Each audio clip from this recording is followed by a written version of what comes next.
భారత రాజ్యాంగంలోని ఆర్టికల్ 344 అధికారిక భాషపై కమిషన్ మరియు కమిటీ.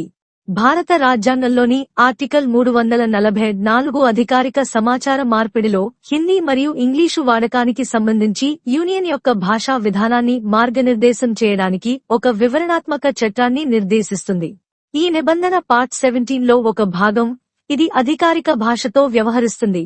ప్రత్యేకంగా అధ్యాయం 1 యూనియన్ యొక్క అధికారిక భాషగా ఇంగ్లీష్ స్థానంలో హిందీని ప్రగతిశీలంగా అమలు చేయడాన్ని సిఫార్సు చేయడానికి మరియు పర్యవేక్షించడానికి ఒక కమిషన్ మరియు పార్లమెంటు కమిటీ ఏర్పాటును ఆర్టికల్ 344 వివరిస్తుంది.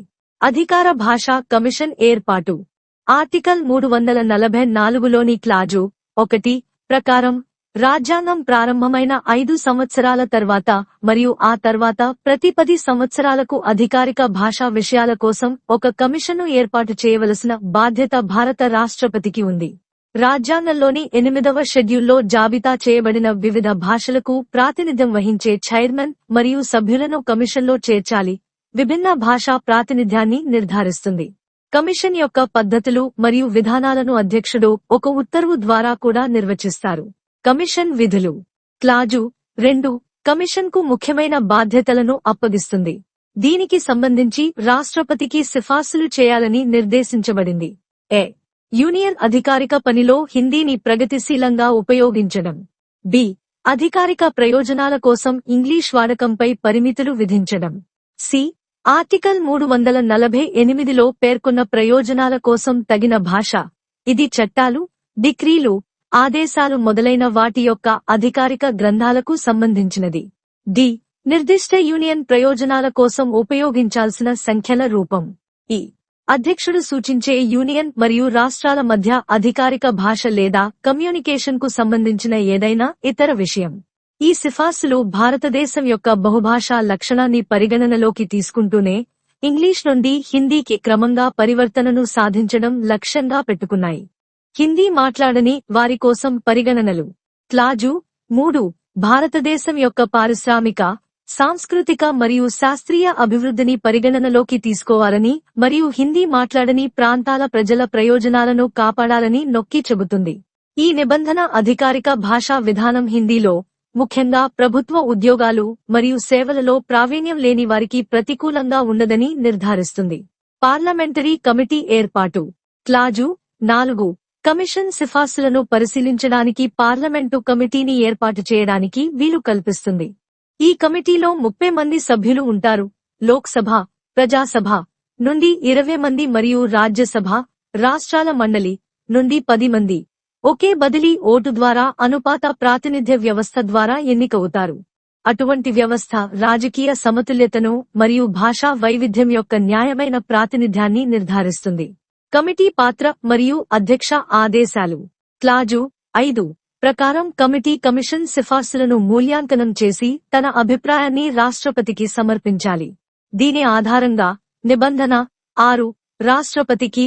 ఆర్టికల్ 343 ఇది హిందీని అధికారిక భాషగా తప్పనిసరి చేస్తుంది.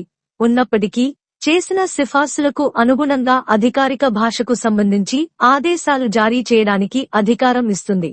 ఇది పరిస్థితిని బట్టి సిఫార్సులను పూర్తిగా లేదా పాక్షికంగా అమలు చేయడానికి వశ్యతను అనుమతిస్తుంది.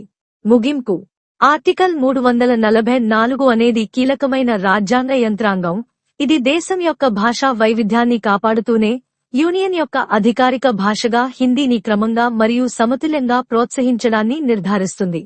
ఇది భాషా సామరస్యం, ప్రజాస్వామ్య సంప్రదింపులు మరియు సమాన అభివృద్ధికి రాజ్యాంగం యొక్క నిబద్ధతను ప్రతిబింబిస్తుంది.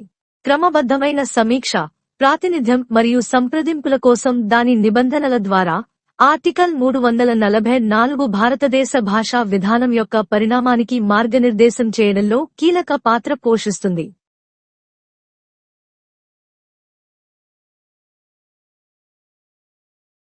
భారత సంవిధానము. భాగము 17 రాజభాష. అధ్యాయము 1 సంఘ భాష. ఆర్టికల్ 344 రాజభాష విషయమున కమిషను మరియు పార్లమెంటు కమిటీ. 1 ఈ సంవిధాన ప్రారంభము నుండి 5 సంవత్సరములు ముగియుగనే మరియు అటుపిమ్మట అట్టి ప్రారంభము నుండి 10 సంవత్సరములు ముగియుగనే రాష్ట్రపతి ఉత్తర్వు ద్వారా ఒక కమిషనును సంఘటితము చేయవలెను. ఆ కమిషను రాష్ట్రపతి నియమించు ఒక అధ్యక్షునితోనూ 8వ అనుసూచిలో నిర్దిష్టపరచబడిన వివిధ భాషలకు ప్రాతినిధ్యము వహించు ఇతర సభ్యులతోనూ కూడి ఉండవలెను మరియు ఆ ఉత్తర్వు ఆ కమిషనుచే అనుసరించబడవలసిన ప్రక్రియను నిర్వచింపవలెను. 2. ఈ క్రింది విషయములను గురించి రాష్ట్రపతికి సిఫారసులు చేయుట ఆ కమిషను కర్తవ్యమై ఉండవలెను. అవేవనగా ఎ. సంఘము యొక్క అధికారిక ప్రయోజనముల కొరకు హిందీ భాషను క్రమక్రమముగా హెచ్చుగా ఉపయోగించుట. బి. సంఘము యొక్క అధికారిక ప్రయోజనములన్నింటికి గాని వాటిలో దేనికైనా గాని ఇంగ్లీషు భాషను ఉపయోగించుటపై నిర్బంధనలు. సి. 348వ అనుచ్ఛేదములో పేర్కొనబడిన ప్రయోజనములన్నింటి కొరకు గాని వాటిలో వేటి కొరకైనా గాని ఉపయోగించబడవలసిన భాష. డి. సంఘము యొక్క ఒకటి లేక అంతకు మించిన నిర్దిష్ట ప్రయోజనముల కొరకు ప్రయోగించబడవలసిన అంకెల రూపము. ఈ సంఘము యొక్క రాజభాషను గూర్చి సంఘములకును ఒక రాజ్యమునకును మధ్య లేక ఒక రాజ్యమునకు మరొక రాజ్యమునకును మధ్య ఉత్తవ్రత్యుత్తరముల భాషను గూర్చి మరియు ఆ భాషలను ఉపయోగించుటను గూర్చి రాష్ట్రపతిచే ఆ కమిషనుకు నిర్దేశించబడిన ఏదేని ఇతర విషయము. 3. ఆ కమిషను ఖండము 2 క్రింద సిఫారసులను చేయుటలో భారతదేశపు పారిశ్రామిక, సాంస్కృతిక మరియు వైజ్ఞానిక పురోభివృద్ధిని మరియు పబ్లికు సేవల విషయమున హిందీ భాష మాట్లాడని ప్రాంతములకు చెందిన వ్యక్తుల న్యాయమైన క్లెయిములను మరియు హితములను తగినట్లు గమనించవలెను. 4.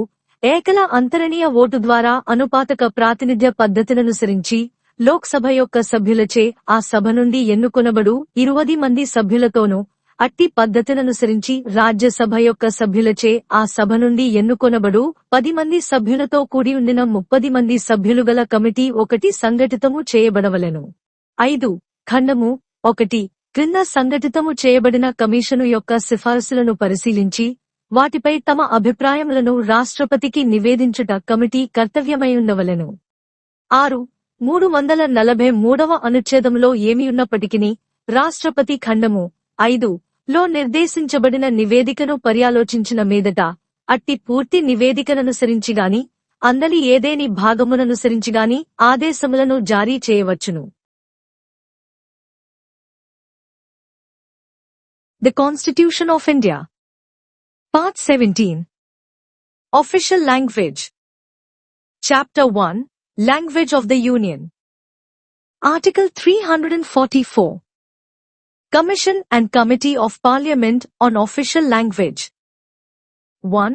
The President shall, at the expiration of 5 years from the commencement of this Constitution and thereafter at the expiration of 10 years from such commencement, by order constitute a commission which shall consist of a chairman and such other members representing the different languages specified in the 8th schedule as the President may appoint, and the order shall define the procedure to be followed by the commission.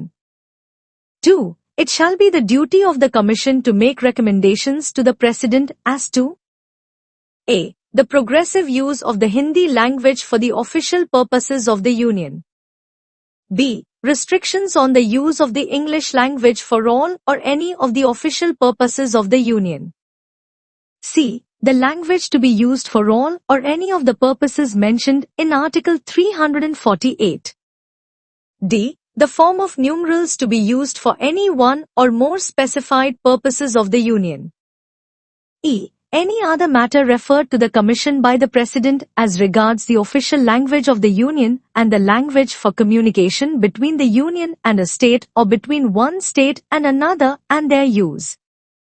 3. In making their recommendations under Clause 2, the Commission shall have due regard to the industrial, cultural and scientific advancement of India, and the just claims and the interests of persons belonging to the non-Hindi speaking areas in regard to the public services.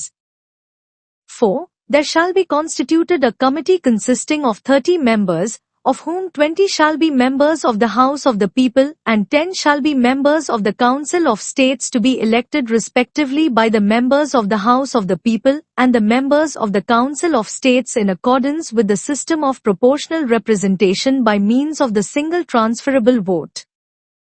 5. It shall be the duty of the committee to examine the recommendations of the Commission constituted under Clause 1 and to report to the President their opinion thereon. 6. Notwithstanding anything in Article 343, the President may, after consideration of the report referred to in Clause 5, issue directions in accordance with the whole or any part of that report.